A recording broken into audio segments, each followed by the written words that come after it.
کیونکہ اگر ہم صرف اس پہلے حصے کو دیکھیں تو انسان مکمل طور پر مایوسی اور خوف کا شکار ہو سکتا ہے، مگر ماخذ میں اسی آیت کے بالکل آخر میں اسی تسلسل کے اندر دو ایسی صفات کا ایک ساتھ ذکر کیا گیا ہے جو بظاہر ایک دوسرے کے بالکل الٹ لگتی ہیں۔ وہ کون سی؟ ایک طرف سختی سے کہا گیا اِنَّ رَبَّكَ لَسَرِيعُ الْعِقَابِ، یعنی بے شک تمہارا رب تیزی سے سزا دینے والا ہے، اور پھر اسی سانس میں بغیر کسی وقفے کے فوراً بعد کہا گیا وَإِنَّهُ لَغَفُورٌ الرحیم، یعنی اور بے شک وہ بے حد بخشنے والا اور مہربان ہے۔ صحیح۔ ایک ہی جملے میں ایک ہی سانس میں تیزی سے سزا دینے کا ذکر بھی ہے اور پھر بے حد بخشنے والا بھی کہا گیا ہے۔ یہ جزا و سزا کا ترازو ایک ہی وقت میں ان دو انتہائی مختلف پلڑوں کو کیسے سنبھالتا ہے؟ دراصل یہ توازن ہی اس پورے نظام کی سب سے بڑی خوبصورتی اور اس کی بقا کا راز ہے۔ اگر ہم انسانی نفسیات کو سامنے رکھ کر اس پر غور کریں تو یہ دونوں صفات مل کر ایک مکمل اور بے عیب انصاف کا نظام تشکیل دیتی ہیں۔ وہ کیسے؟ ذرا تصور کریں، اگر دنیا میں صرف سزا کا خوف ہو اور معافی کی کوئی گنجائش نہ ہو تو انسان مکمل طور پر مایوسی کا شکار ہو جائے گا۔ وہ سوچے گا کہ جب مجھ سے ایک بار غلطی ہو ہی گئی ہے اور اب میں کسی صورت بچ نہیں سکتا تو پھر میں مزید بہتری کی کوشش کیوں کروں؟ بالکل، وہ تو پھر ڈھیٹ بن جائے گا۔ ہاں، وہ برائی کی دلدل میں اور گہرا اترتا چلا جائے گا کیونکہ واپسی کا دروازہ بند ہو چکا ہوگا۔ اور دوسری طرف اس کی بالکل الٹ صورتحال فرض کریں۔ اگر صرف بخشش، محبت اور معافی کا ہی یقین ہو اور کسی قسم کی پکڑ یا سزا کا ڈر نہ ہو تو پھر کیا ہوگا؟ پھر تو انسان بالکل لاپرواہ اور سرکش ہو جائے گا۔ بالکل، وہ سوچے گا کہ میں جو چاہے کروں، جتنا چاہے ظلم کروں، آخر میں تو مجھے معافی ملی جانی ہے۔ اس سے معاشرے میں درندگی اور ناانصافی عام ہو جائے گی۔ تو یہ جو توازن اس آیت میں پیش کیا گیا ہے، یہ انسان کو مایوسی کے اندھیرے سے بھی بچاتا ہے اور ساتھ ہی اسے اس قدر بے خوف بھی نہیں ہونے دیتا کہ وہ دوسروں کے حقوق چھیننا شروع کر دے۔ یہ خوف اور امید کے درمیان کی وہ باریک لکیر ہے جس پر چل کر ہی انسانیت پنپ سکتی ہے۔ جی بالکل۔ یہ بات دل کو لگتی ہے، گویا اس سختی میں بھی ایک طرح کی شفقت ہی چھپی ہوئی ہے۔ اس توازن کو سن کر مجھے ذہن میں ایک روزمرہ کی مثال ابھرتی ہوئی محسوس ہو رہی ہے۔ بتائیے۔ تصور کریں کہ ایک اسکول میں ایک ایسا استاد ہے جو اپنے اصولوں کا بہت پکا اور انتہائی منصف ہے۔ اگر کلاس میں کوئی طالب علم جان بوجھ کر قوانین توڑتا ہے، دوسروں کو تنگ کرتا ہے یا کلاس کا ماحول خراب کرتا ہے تو وہ استاد ذرا بھی سستی نہیں دکھاتا۔ وہ فوراً حرکت میں آتا ہے، اسے اس کی غلطی پر ٹوکتا ہے یا سخت سزا دیتا ہے۔ یہی اس کا تیزی سے سزا دینا ہے۔ صحیح۔ لیکن اگر وہی طالب علم اپنی غلطی کی شدت کا احساس کر لے، سچے دل سے نادم ہو، معافی مانگ لے اور خود کو بہتر بنانے کی سچی کوشش کرے، تو وہی استاد اپنی تمام تر پچھلی سختی کے باوجود اسے گلے لگانے، معاف کرنے اور آگے بڑھنے کا موقع دینے کے لیے سب سے پہلے تیار ہوتا ہے۔ بہت خوبصورت بات ہے۔ استاد کی وہ سختی دراصل پوری کلاس کے ماحول کو محفوظ رکھنے کے لیے ہوتی ہے اور اس کی معافی اس مخصوص طالب علم کا مستقبل بچانے کے لیے ہوتی ہے۔ تو کیا ہم اس الہی ترازو کو بھی اس استاد کے رویے سے جوڑ کر دیکھ سکتے ہیں؟ یہ مثال تو ساری بات ہی صاف کر دیتی ہے، اور اگر ہم اس پر مزید غور کریں تو وہ طالب علم اس استاد کی حد درجہ عزت بھی کرتا ہے، کیونکہ اسے معلوم ہے کہ غلطی پر فوراً گرفت ہوگی، کوئی رعایت نہیں ملے گی۔ لیکن وہ اس استاد سے دل کی گہرائیوں سے محبت بھی کرتا ہے، کیونکہ اسے پتا ہے کہ سچی معافی پر اس کے تمام پچھلے ریکارڈ صاف کر دیے جائیں گے اور اسے دوبارہ ایک نیا موقع ملے گا۔ بالکل صحیح۔ استاد کا مقصد طالب علم کی زندگی تباہ کرنا نہیں، بلکہ اس کی اصلاح کرنا ہوتا ہے۔ بالکل اسی طرح کائنات کا یہ نظام تیزی سے رد عمل دکھاتا ہے تاکہ زمین پر برائی کو پھیلنے سے روکا جا سکے، لیکن مہربانی اور درگزر کا دروازہ 24 گھنٹے کھلا رہتا ہے تاکہ جو کوئی بھی اندھیرے سے اجالے کی طرف واپس لوٹنا چاہے اسے روکا نہ جائے۔ یہ نظام عدل کی انتہا ہے جہاں انصاف اور رحم ایک ساتھ چلتے ہیں۔ واقعی یہ سوچنے کا ایک بہت ہی مثبت اور گہرا انداز ہے جو انسان کے اندر سے خوف اور مایوسی دونوں کو نکال دیتا ہے۔ اب اسی تسلسل کو آگے بڑھاتے ہیں اور ذرا گفتگو کرو اپنی دوسری آیت یعنی آیت نمبر 168 کی طرف موڑتے ہیں۔ جی چلے۔ ماخذ میں اس کا آغاز کچھ یوں ہوتا ہے وَقَطَّعْنَاهُمْ فِي الْأَرْضِ أُمَمًا، یعنی ہم نے انہیں زمین میں مختلف قوموں اور گروہوں میں بانٹ دیا۔ اور پھر آگے معاشرتی تقسیم کی ایک بہت بڑی حقیقت بیان کی گئی ہے کہ منہم الصالحون ومنہم دون ذالک، یعنی ان قوموں اور گروہوں میں نیک لوگ بھی ہیں اور ان کے علاوہ دوسرے لوگ بھی جو نیک نہیں ہیں۔ یہ جو انسانی گروہوں کی تقسیم اور ان میں موجود نیکی اور برائی کا تنوع ہے، یہ کوئی حادثہ تو نہیں ہو سکتا۔ اس تقسیم سے ہم کیا نتیجہ خاص کر سکتے ہیں؟ اس سے ہماری سماجی زندگی کا سب سے بڑا سچ بے نقاب ہوتا ہے۔ اس آیت کا یہ حصہ ہمیں بتاتا ہے کہ دنیا کا کوئی بھی معاشرہ، چاہے وہ کتنا ہی ترقی یافتہ کیوں نہ ہو یا کتنا ہی پسماندہ کیوں نہ ہو، مکمل طور پر یکساں یا ایک ہی طرز کا نہیں ہوتا۔ مطلب کوئی بھی سوسائٹی مونولتھ نہیں ہوتی۔ بالکل، انسانی معاشرہ ایک ہی رنگ کے نہیں ہوتے، ان میں ہمیشہ تنوع پایا جاتا ہے۔ جب ہم تاریخ کا گہرا مطالعہ کرتے ہیں تو دیکھتے ہیں کہ کسی بھی قوم میں تمام کے تمام لوگ نہ تو فرشتے صفت ہوتے ہیں اور نہ ہی سب کے سب ظالم یا بدعنوان۔ ہاں، یہ تو ہے۔ ہر گروہ میں، ہر دور میں مختلف خیالات، مختلف درجات کی نیکی اور مختلف قسم کی خامیاں موجود رہی ہیں۔ قدرت نے جان بوجھ کر یہ تقسیم اس طرح رکھی ہے تاکہ انسانی معاشرہ ایک دوسرے کے ساتھ جڑا رہے، ایک دوسرے کے ساتھ تعامل کرے، ایک دوسرے کے رویوں سے سیکھے اور سچائی اور انصاف کی کشمکش ہمیشہ زندہ رہے۔ یعنی یہ کشمکش ضروری ہے۔ بالکل، اگر سب کے سب نیک ہوتے تو نیکی کی پہچان اور اس کی قدر ہی ختم ہو جاتی۔ اگر کوئی برائی کرنے والا نہ ہوتا تو معاف کرنے یا انصاف قائم کرنے کے تصورات ہی پیدا نہ ہوتے۔ یہ تنوع دراصل اس دنیا کے قدرتی نظام کا ایک لازمی اور اہم ترین حصہ ہے۔ تو اس کا مطلب ہے کہ دنیا میں مختلف طرح کے لوگوں کا ایک ساتھ رہنا، ان کے درمیان پایا جانے والا فرق، خیالات کا ٹکراؤ اور اچھے برے لوگوں کا ملا جلا معاشرہ دراصل اس دنیا کے اس بڑے امتحان کا ہی ایک پلیٹ فارم ہے۔ یہ کوئی خرابی نہیں ہے، بلکہ یہی وہ میدان ہے جہاں انسان کو پرکھا جاتا ہے۔ 100%۔ اور یہی بات ہمیں بغیر کسی جھٹکے کے آیت کے اس اگلے حصے کی طرف لے جاتی ہے جو دراصل اس پوری بحث کا مرکز ہے اور جہاں جا کر تمام کڑیاں آپس میں مل جاتی ہیں۔ او ہاں، اور یہاں آ کر میری سوچ بالکل دنگ رہ گئی۔ جب میں نے ماخذ کے اس حصے کو بغور پڑھا تو میری حیرت کی انتہا نہ رہی۔ ایسا کیا تھا اس میں؟ وہاں لکھا ہے وَبَلَوْنَاهُمْ بِالْحَسَنَاتِ وَالسَّيِّئَاتِ، جس کا واضح مطلب ہے کہ ہم نے انہیں اچھے حالات اور برے حالات دونوں سے آزمایا۔ یہ بات میرے لیے اس لیے ذہن کو جھنجھوڑ دینے والی تھی کیونکہ عام طور پر ہمارے معاشروں میں یہ سوچ بہت پختہ ہو چکی ہے کہ جب ہم پر کوئی مشکل وقت آتا ہے، کوئی اچانک بیماری آ جاتی ہے، روزگار چھن جاتا ہے یا مالی نقصان ہوتا ہے، صرف اور صرف تبھی ہم آن بھر کر کہتے ہیں کہ یہ میری آزمائش ہے۔ صحیح بات ہے۔ لیکن اس ماخذ میں انتہائی دو ٹوک الفاظ میں الحسنات یعنی خوشحالی، کامیابی، دولت اور اچھے حالات کو بھی ایک باقاعدہ آزمائش قرار دیا گیا ہے۔ ہم انسانوں نے کبھی اچھے وقت کو آزمائش کیوں نہیں سمجھا؟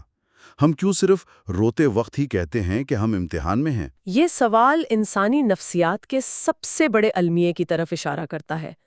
ہم انسانوں کا بنیادی مسئلہ ہی یہ ہے کہ ہم آزمائش کا مطلب صرف دکھ، درد اور تکلیف کو سمجھتے ہیں۔ جب حالات خراب ہوتے ہیں تو انسان اندر سے ٹوٹ جاتا ہے، بے بس ہو جاتا ہے، اس کا غرور اور تکبر خاک میں مل جاتا ہے۔ اور پھر وہ خدا کو یاد کرتا ہے۔ بالکل، وہ فطرتی طور پر کسی بڑی طاقت کو، اپنے خالق کو مدد کے لیے پکارتا ہے۔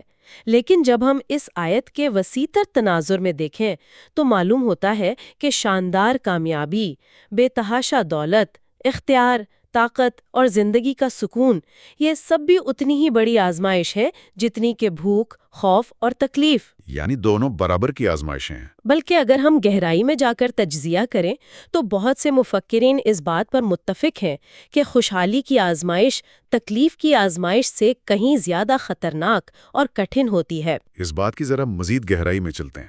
خوشحالی کی آزمائش زیادہ خطرناک کیسے ہو سکتی ہے؟ کیا اس لیے کہ جب سب کچھ اچھا چل رہا ہوتا ہے، چاروں طرف سے کامیابیاں مل رہی ہوتی ہیں، تو ہم غفلت کا شکار ہو جاتے ہیں؟ ہم بھول جاتے ہیں کہ یہ سب عارضی ہے؟ بالکل ایسا ہی ہے۔ اسے اس طرح سمجھیں کہ دکھ اور تکلیف میں تو صبر کرنا انسان کی مجبوری بن جاتا ہے۔ اس کے پاس اس کے علاوہ کوئی چارہ ہی نہیں ہوتا کہ وہ وقت کے گزرنے کا انتظار کرے اور مدد مانگے۔ مصیبت میں انسان کا رخ خود بخود درستی کی طرف ہو جاتا ہے۔ ہاں، وہ عاجز ہو جاتا ہے۔ لیکن جب انسان کے پاس بے پناہ دولت آتی ہے، جسمانی صحت عروج پر ہوتی ہے اور ہر طرف کامیابی اس کے قدم چوم رہی ہوتی ہے، تو اس کے اندر ایک شدید احساس برتری پیدا ہونے لگتا ہے، ایک ایسا تکبر جو خاموشی سے اس کی سوچ پر قابض ہو جاتا ہے۔ وہ اندر ہی اندر یہ سمجھنے لگتا ہے کہ یہ سب کچھ اس کی اپنی ذاتی قابلیت، اس کے تیز دماغ اور اس کی محنت کا نتیجہ ہے۔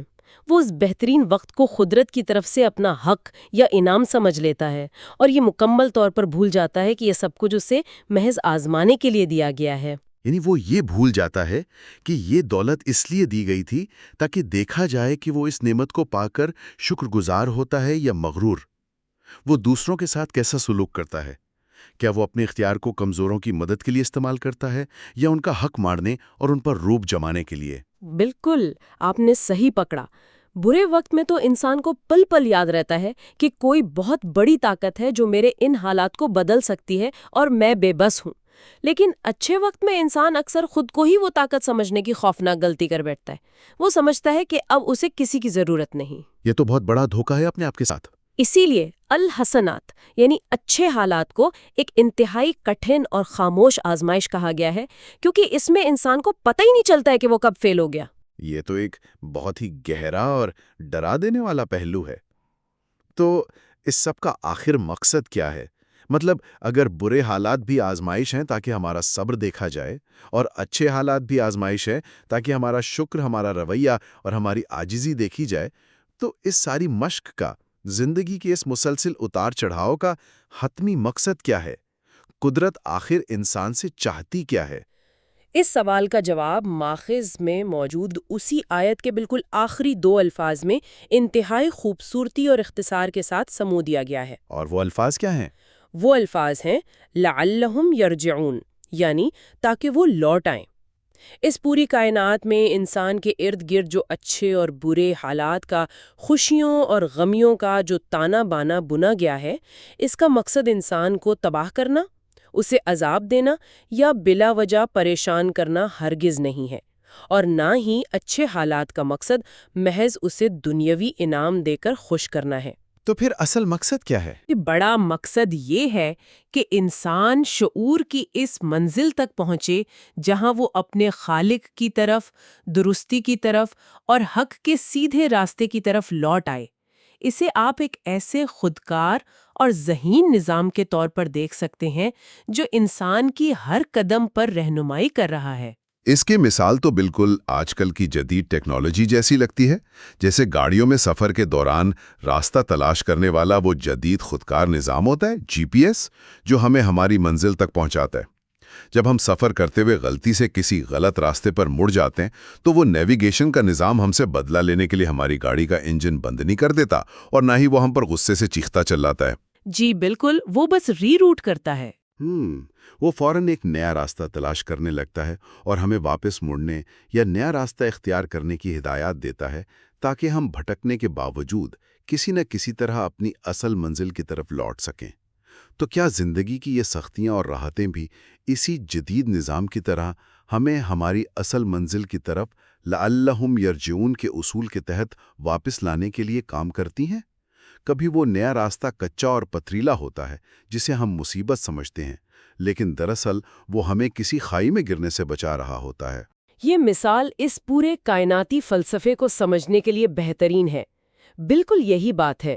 جب انسان پر کوئی اچانک مشکل آتی ہے تو وہ ان پتھریلے راستوں کی طرح ہوتی ہے جو اسے دنیا کی بے ثباتی اور اس مادی زندگی کے کھوکھلے پن کی حقیقت دکھاتی ہے۔